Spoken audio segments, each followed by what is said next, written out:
Hello. Crimson Dawn. I call to you from Dathomir. Our advancements had made us the powerhouse of the Outer Rim, and yet our expansion grows more. With a new form of assistance from the fledgling rebel cells, our collective dream for a stronger criminal regime can be fulfilled.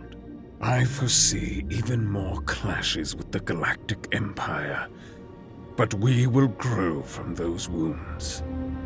Our patience, our vision, our unity makes us a formidable foe to the complacent Emperor and his feeble hounds. Each of your superiors will give you your next instructions. Stay vigilant. Stay ready. The Empire that intends to enslave us will be at our mercy. Darth Maul, using the Force, shut the hologram off. He smiled, knowing that his speech was just a reflection of self. Sidious would fall, and so would Vader. But as any true leader, Maul needed to hold his patience. It had been 9 years since the fall of the Galactic Republic, and Crimson Dawn was dominating the Outer Rim. Maul understood that this was his creation. He had breathed life into the other criminal organizations that aligned themselves with his group. A slight fraction, though, could split them up. The recent demise of Dryden Voss was a setback, but with Kira stepping up to the plate to lead as a figurehead or as a face of the organization, they had many opportunities ahead of themselves. One of her proposed plans is what jump-started that speech just given by Maul. Despite sitting under Dryden Voss for an unspeakable amount of time, Kira had been learning everything she needed to thrive. As she anticipated, something would undo Dryden's rule, and with her loyalty being cemented, she believed Maul would see her as a rightful replacement. She was correct in assuming this, and now she was at the helm of the criminal organization. From Kira's heart, she was unsure if she made this move based off of the effect Crimson Dawn had on the fighters of Enfys Nest, or something else. She was truly split. It was both a career advancement, but also potentially a way of showing her friend Han that she hadn't lost herself fully. This wasn't true in the slightest. However, she never expected to see the man who referred to himself as Solo ever again. At the end of the day, though, Kira couldn't just take Crimson Dawn for her and Han. None of that mattered. Dryden may have accurately called out her weaknesses for Solo, but she was now leading Crimson Dawn into a new era. She saw it, like she foresaw her own ascension within their ranks on Savareen. The location where the Millennium Falcon refueled had been struck by Crimson Dawn's hand. Enfys Nest opened Kira's eyes to something more, something that Maul believed was unworthy of their support. The fractured rebel cells were bouncing around, attempting to form into something. The Hidden Path had seen faces like Obi-Wan, Leia Organa, and Quinlan Voss in the recent weeks. Enfys Nest saw the likes of Han Solo, Chewbacca, and Lando Calrissian just a couple days before. Kashyyyk, due to recent reports, had seen sightings of former Onderon hero Saw Gerrera. There were minor threats, but this wasn't what caught Kira's attention. She realized that the rebels would find a way to unite. If they did, then they were an untapped resource for their organization. The way she described things to Maul was that they could either use the rebels for their own gain, i.e., working underground and using their own connections to Imperial operators to go deeper, or their other option was to expose the rebels. Point being, they could win either way. Kira identified and even slightly called Maul out by suggesting that Crimson Dawn limited itself by remaining loyal to one quadrant of the galaxy. The Outer Rim had resources, and there was an unspoken alliance between the Empire and the criminal organizations. But if that broke, or when that broke, they would have nothing. The sign of an Imperial Star Destroyer showing up at Castle following the Little Slave Rebellion she started with Han should be proof of their capabilities. Truthfully, Maul should have seen it coming. He had watched Sidious rise to the Republic as a meager senator into the Emperor of the Galactic Empire. If anyone could find a way to scapegoat Outer Rim power, it was him. Now, both Maul and Kira identified that there would be tension with people like Enfys Nest, but thanks to her initial contacts, Kira was able to find other rebels that weren't yet aligned with Enfys, thus providing Crimson Dawn with a chance to cut out the middleman. Enfys was trying to grow their connection, and now they'd be forced to choose the alliance that seemingly supported, or at the very least condoned, Crimson Dawn, or continue to be dwarfed by Imperial personnel. It was a sick position, but people like Lutheran Rail, Saw Gerrera, and Bail Organa were more willing to take these risks. The Clone Rebellion was done for, and they didn't have enough ground support to hold up any type of fight against the Empire. Crimson Dawn gave them an in. The message that Maul sent Crimson Dawn included a package created by he and Kira for every mafioso and every head honcho. The strategy would be to manipulate their way into Imperial lines. They weren't even changing their business motto. Imperial officers loved the criminal organizations because they gave them something to blow their money on. The Empire didn't care about citizens, and officers appointed to watching over nothing could only care less. This was their route to establishing a true connection within Imperial lines to benefit themselves moreover than anything else. The hidden path was a start for the rebels, but saving Force sensitives and surviving Jedi didn't have the same mass appeal as gambling, drinking, partying, the drug scene, or anything else that could heighten dopamine. Crimson Dawn provided it, and Kira continued to represent Maul on the front lines of negotiation. Because he approved this direction for the Syndicate, Kira was able to do everything in her power to make Crimson Dawn as appealing as possible for everyone: rebels, Imperials, and people affected by their organization's work. This also, secretly for Kira, was her way to hire Han Solo again and get him working with her. They were able to actually reunite and spend more time together because of these operations. Han's Imperial credentials were important. Despite being expired, he knew the access points needed for some Imperial bases, things that Crimson Dawn bounty hunters could do to steal information, then force Imperials to pay for it or accept their businesses. Most officers chose the latter, and the spread of Crimson Dawn continued, even into the core. Han and Kira were able to hash out some of their problems and fully connect. This would lead to them redeveloping their relationship in secrecy. She wasn't permitted to have one as the figurehead of the organization, but as long as it kept things clean, it shouldn't bother anyone. There would be some initial friction with Enfys Nest, but thanks to Crimson Dawn's vast resources, they were able to wave the problem away with some credits. This didn't solve every problem, but it made things less contentious with the other rebels, which is what Crimson Dawn wanted. Their only in was through Kira, and the way they got in was with some of the more rambunctious rebels. Thanks to their combined efforts, the unaligned rebels were able to grow though. Crimson Dawn used their hard-to-reach locations as recruitment facilities, again another benefit to the criminal organization. They were able to, at planets like Ryloth, Kijimi, and Tatooine, inflate their own numbers, because who actually wanted to fight in a hopeless war against the Imperial regime? These recruitment tables were hidden inside of cantinas, bars, and casinos, and they would give people two options: work for the rebels or work for Crimson Dawn. They were realistically pretty much two sides of the same dagger. The only question is, which would impale you forever? The rebels were happy because they didn't know that they were getting screwed over. 8 out of 10 people at any of these recruitment facilities signed up to join the criminal syndicate. But even that small percentage of individuals joining the rebellion was a lot to the current size of their movement. It was enough to help refill lines after the skirmish at Jabim, when Vader was tracking Kenobi. No one knew what happened to Obi-Wan, but the rumor of Maul's old nemesis floating around made him even more invested in the rebel effort. If he could find a path to Kenobi, then he would dedicate his life to the Alliance. Hell, he'd even turn his lightsaber blue. It would mean that nearly 20 years of suffering were repaid, and that was a deal to him.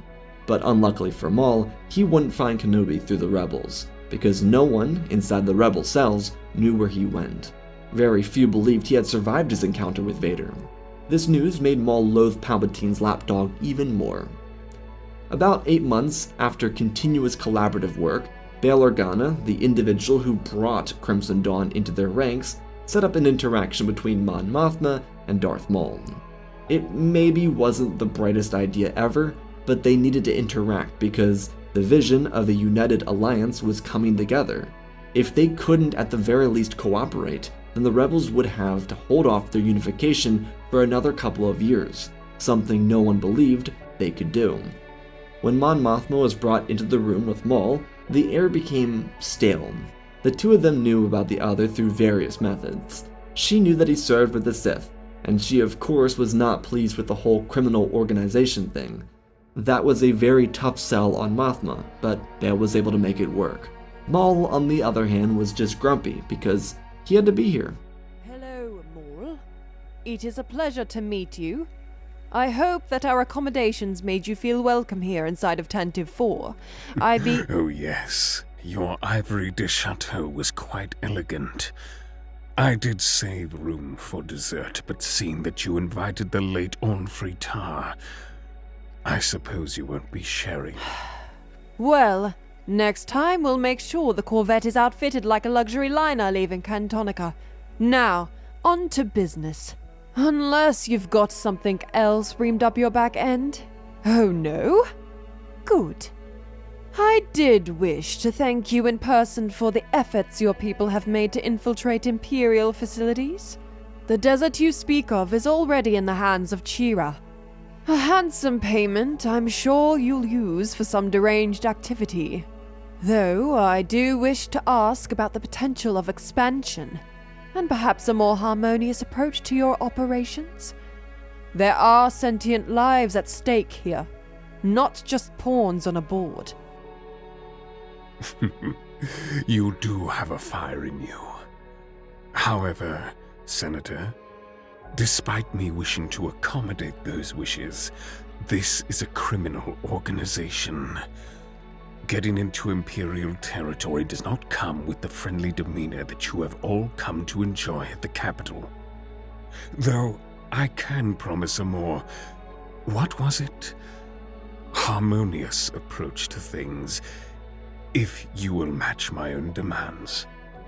I want your people to get a grip inside of Imperial shipyards. For what purpose do Imperial shipyards serve you? All I ask is that your people actually infiltrate their facilities. Can that be arranged? I'll pass the information to Lutheran. I trust that you two will make things beneficial for both the Alliance and Crimson Dawn.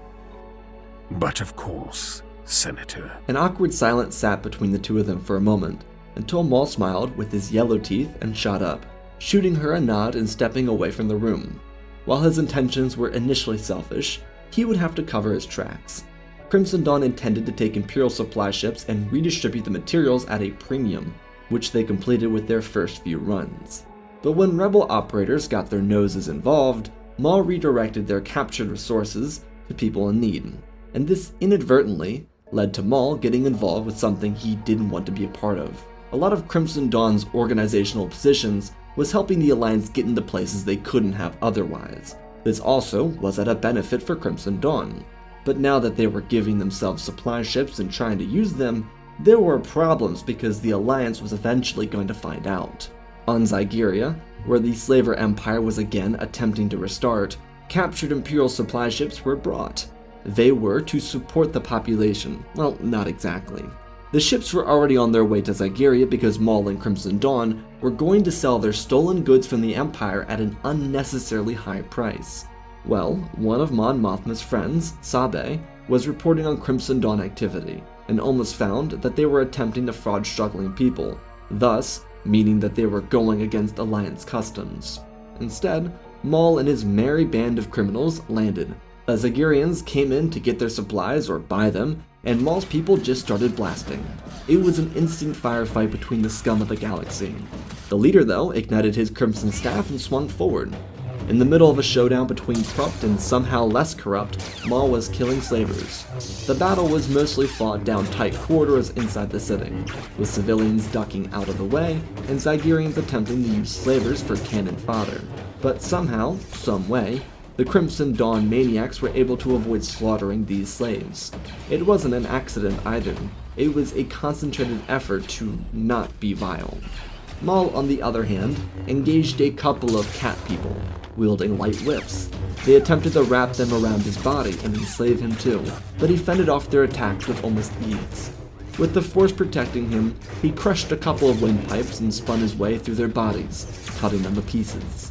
The current leader of the Zygerian Empire was a young prince. He was the child ruler, trying to establish a new reign over his people. After watching the Jedi destroy everything as a boy, the 19-year-old leader attempted to fend off Crimson Dawn, but their attempts proved futile, and he foolishly raised the blaster to Maul. The former Sith used the Force to point the blaster back at the prince, and the trigger was pulled, ending his life almost immediately by his own hand. It was a swift end for the reborn Zygerian Empire. Also, because I want to, remember Sid from the hit show The Bad Batch? Yeah? Cool.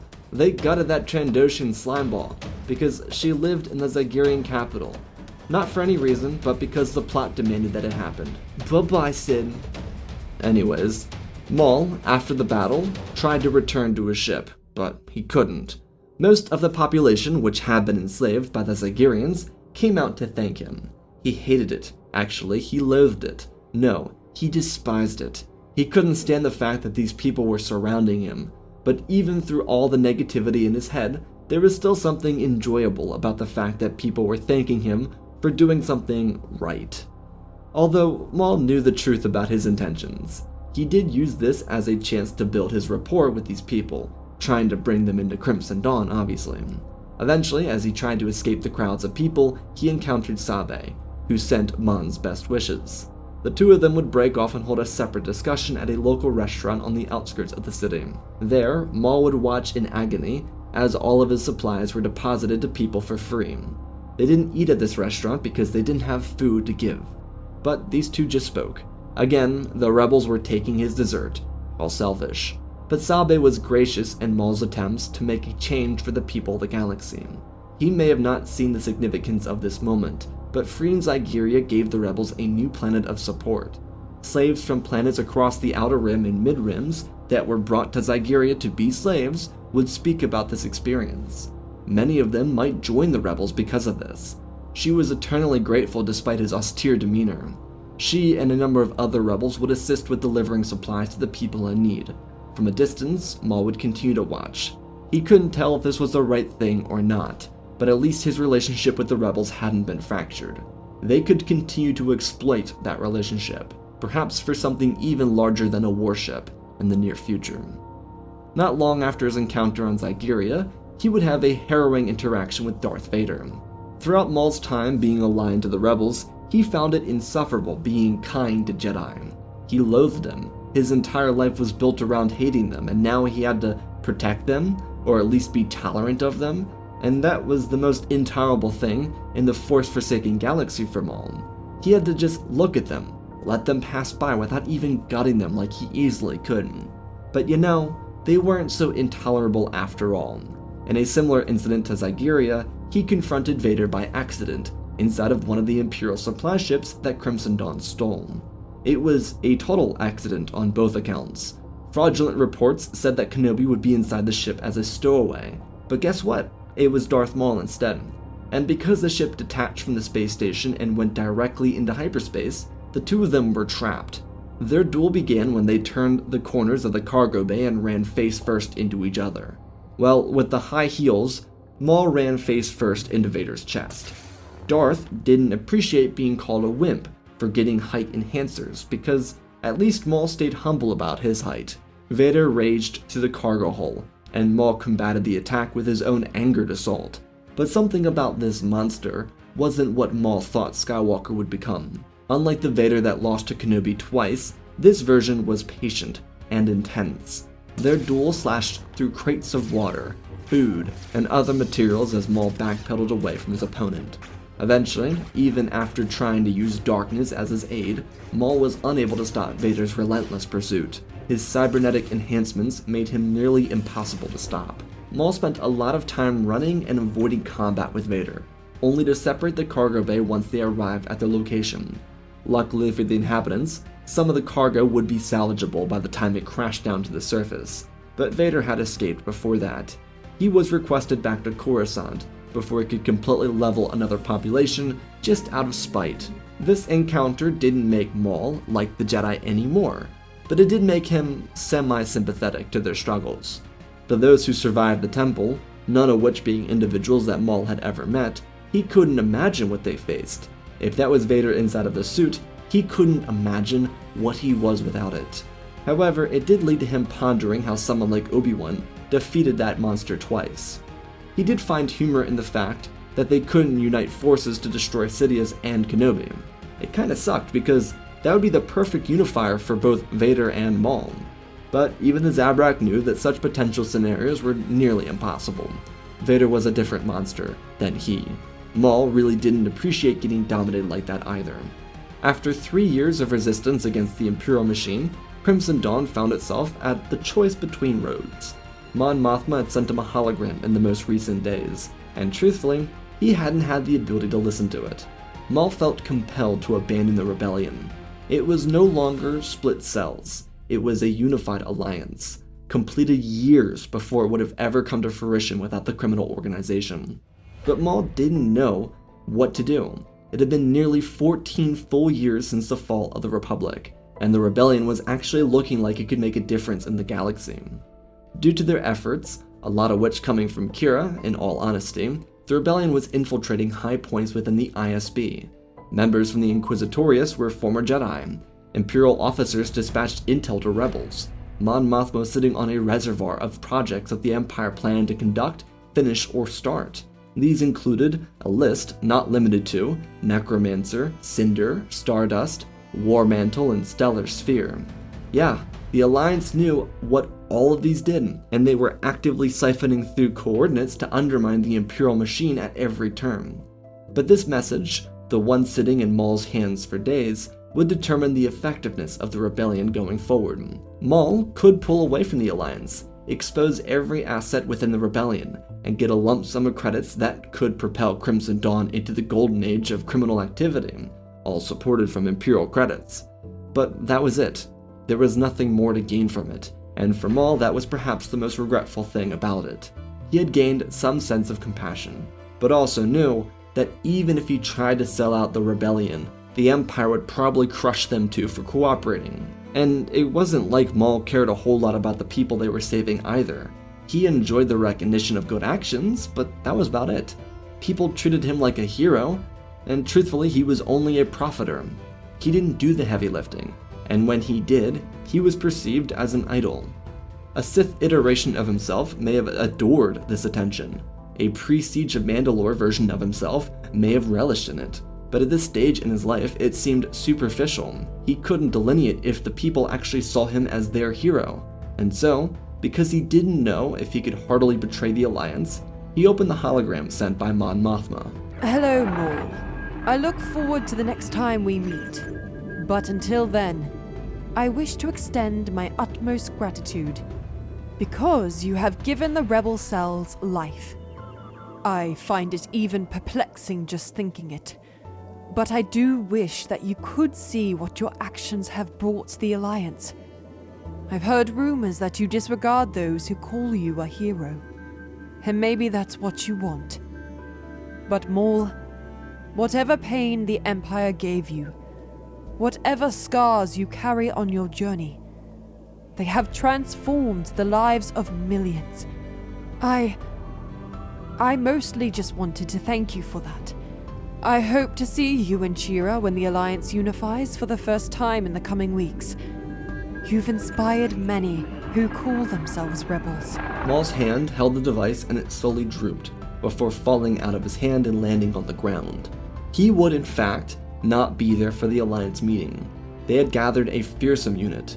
A stolen Imperial Star Destroyer was under Alliance command, not to mention an addition of Mon Calamari cruisers, a stellar fighter fleet. And did I mention Captain Shack and his modified Venator called the Liberation? I don't think I messed it up this time.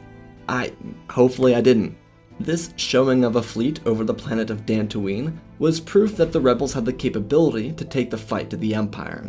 Crimson Dawn recruiters were so influential in bringing members to the rebel cause, and despite this manageable fleet, there were more important tasks, some of which Maul would soon participate in.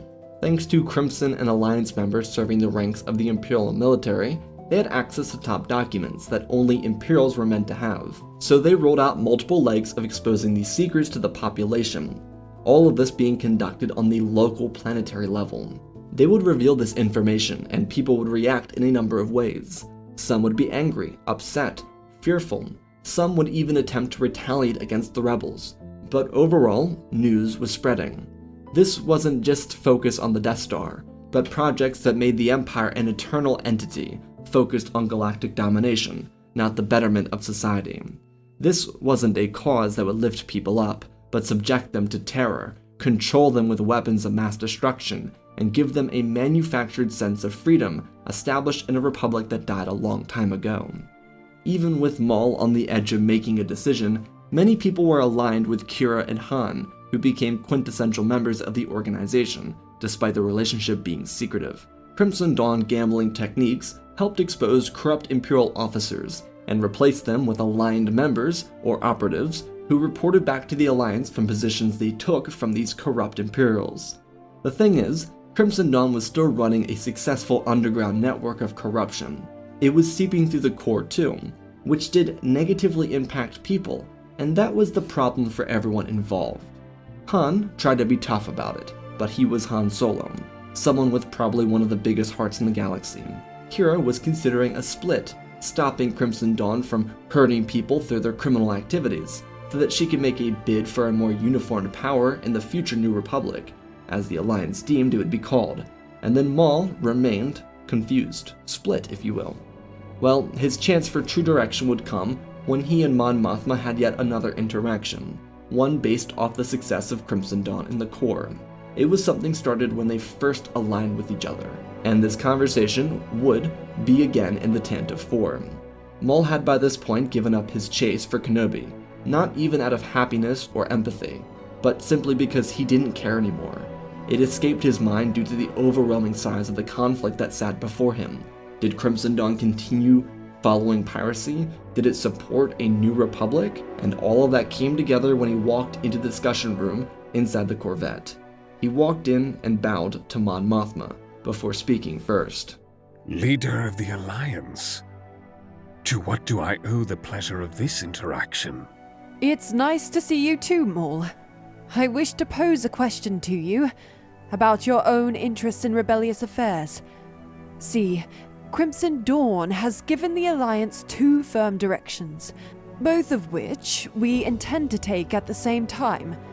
However, what remains is your position.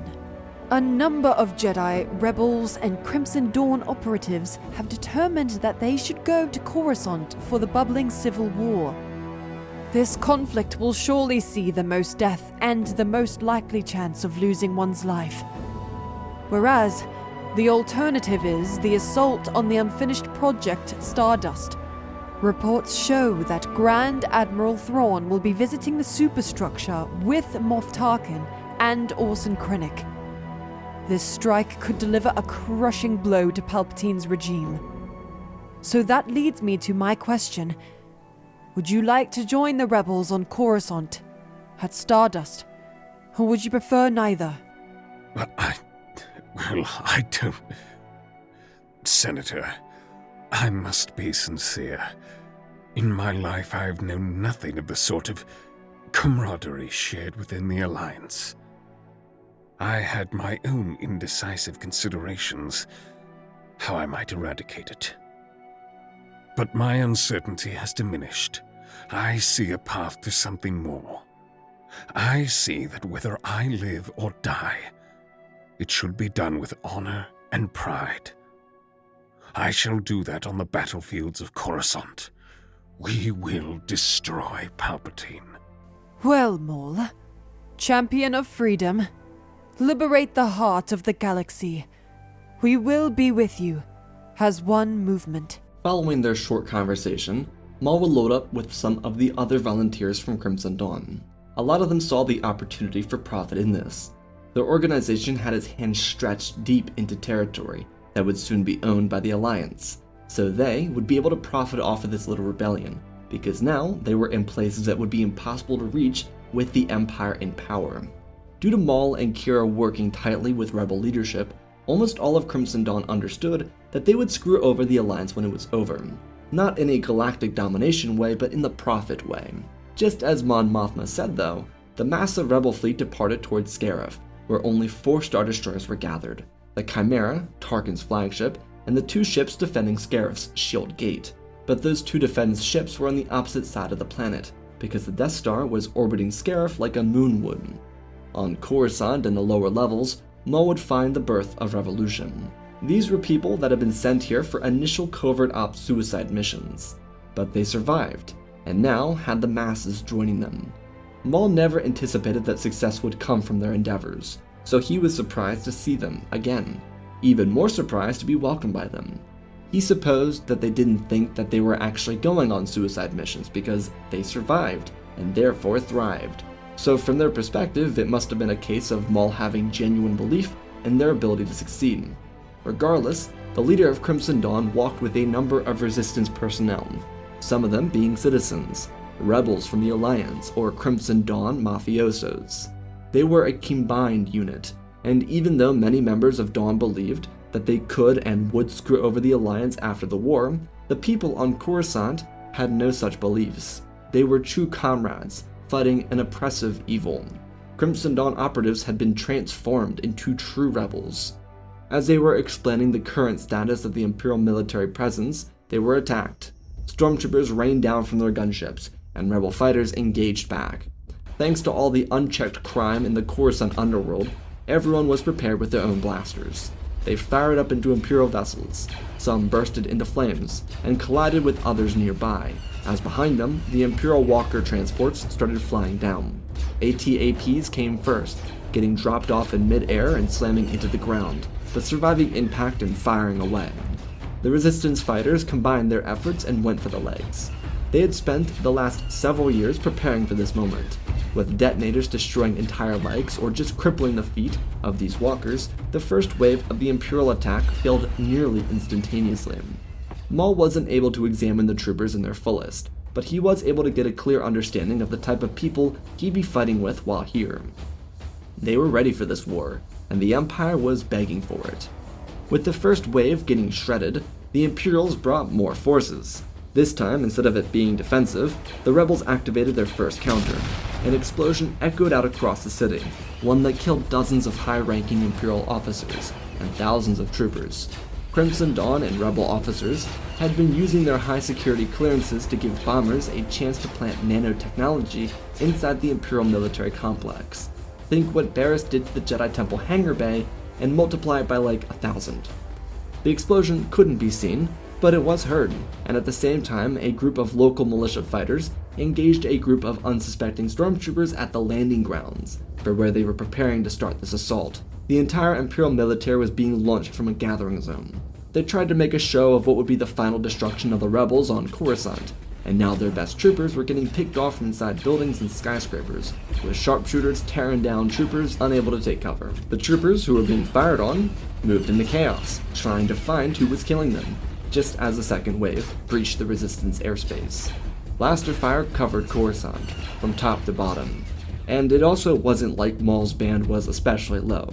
They were still on the top side, but they had progressively moved their equipment in preparation for this battle, so they didn't start there, but they moved there.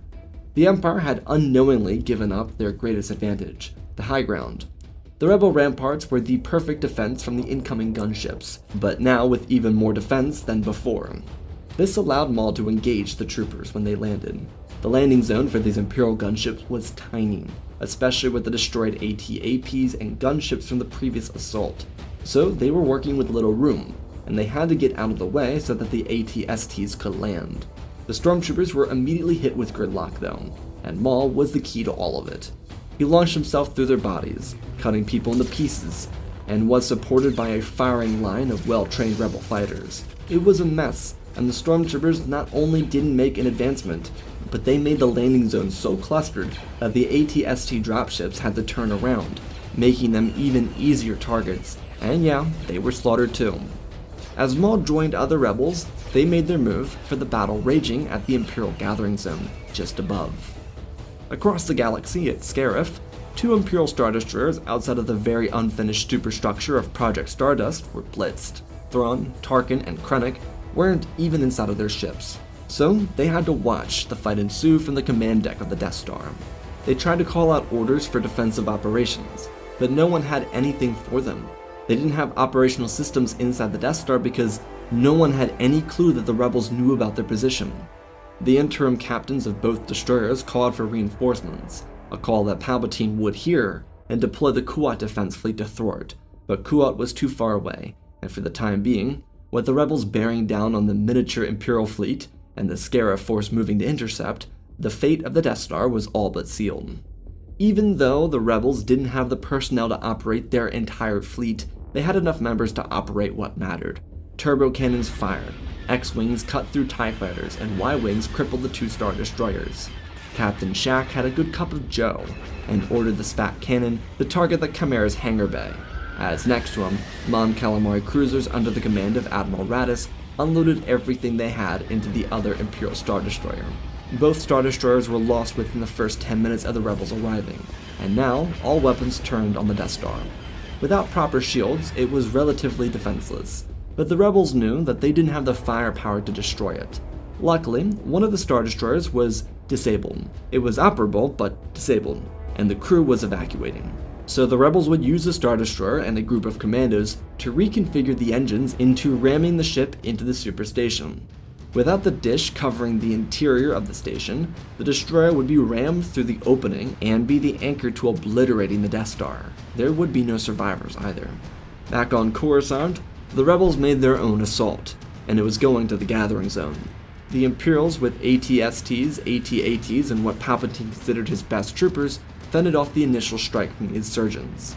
Maul, though, knew what he needed to do to help, allowing his own men with their reconfigured tanks create a firing line.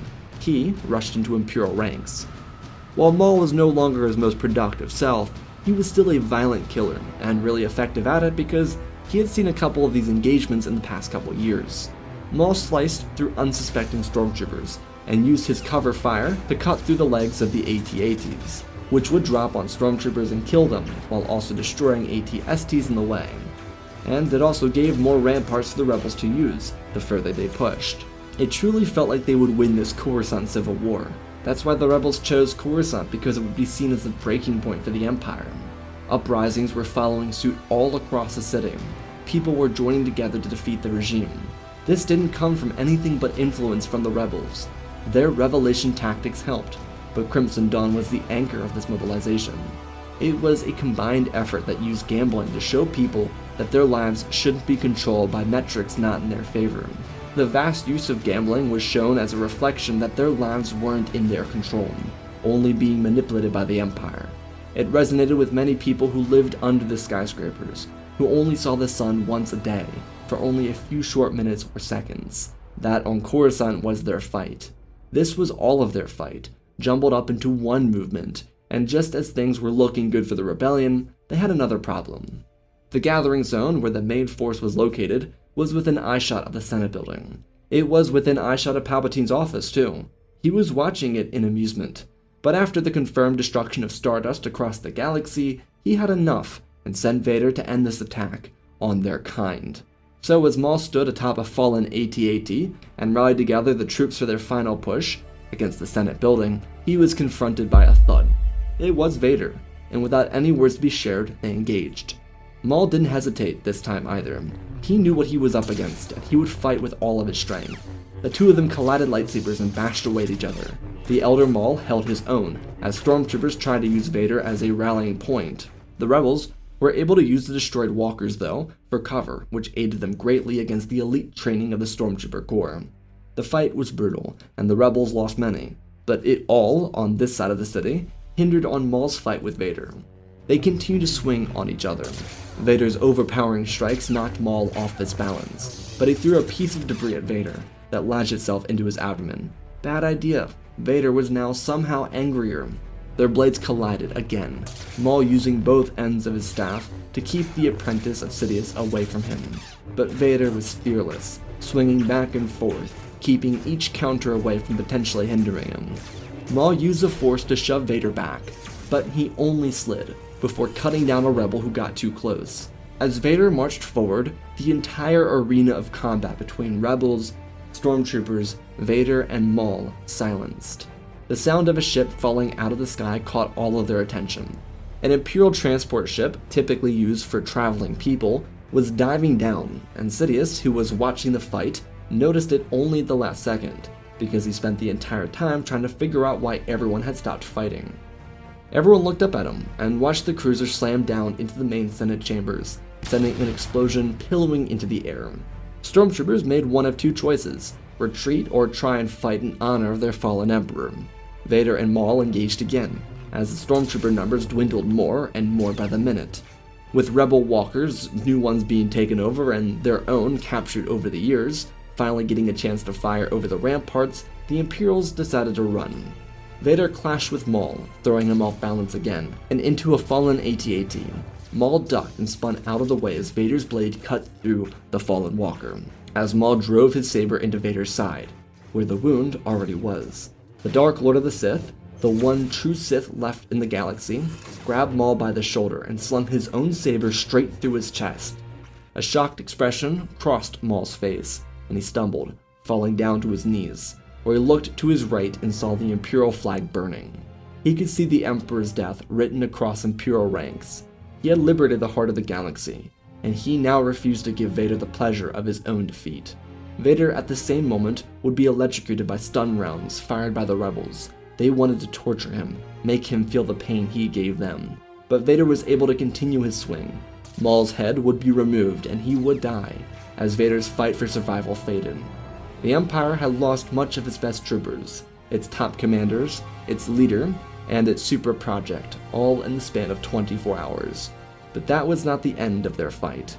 The regime had deep-rooted corruption, so it would take years for it to fully be extinguished, but the live execution of Vader would be a rallying cry for more rebels to rise up. Billions had faced his wrath in the agonizing 14-ish years he had terrorized the galaxy. Vader's execution would be disrespectful. They'd bring him to the execution podium with his armor on, and he'd be chained up with an electricity-wired rope.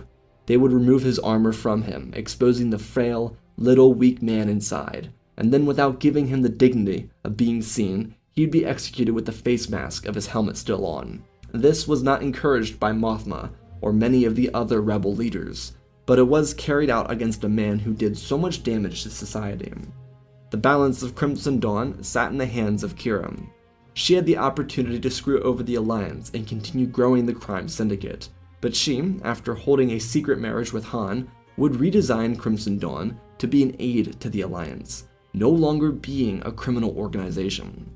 She felt more sympathetic to their cause after Maul's death, and with full control over the organization, she chose this path for it, something Maul could never do.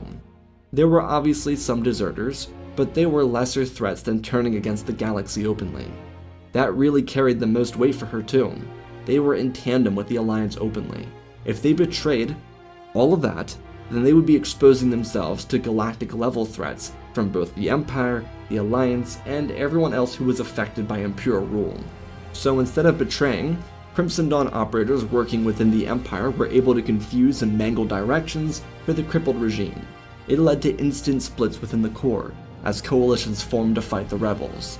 Some were less intense than others, but it led to a true galactic civil war, with Alderaan, Chandrilia, and Coruscant showing signs of aiding the rebels. They were at imminent threat, but instead of falling victim to Imperial power would fall victim to the early gifts from Crimson Dawn. Their operatives were everywhere, and with the Imperial uniform on and not having made a name for any themselves, because they were quote-unquote loyal to the regime, they were able to actually use their power as officers against the Empire.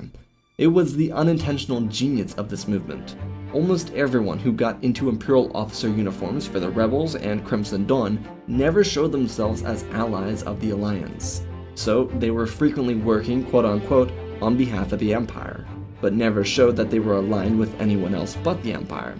Once the floodgates opened on Coruscant, they were able to actually show their true colors, and it turned out that nearly 24% of all Imperial officers were actually spies.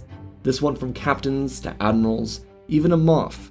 It was a genius ploy exploited by Kira, and she did consider doing it to the Alliance, but she chose against it, eventually becoming an influential voice inside the New Republic as Senator of Corellia. She and people like Leia Organa would be great aids to bringing the Republic into a new era. Maul, despite his pre-galactic Civil War positions, would be heralded in as a hero of Coruscant.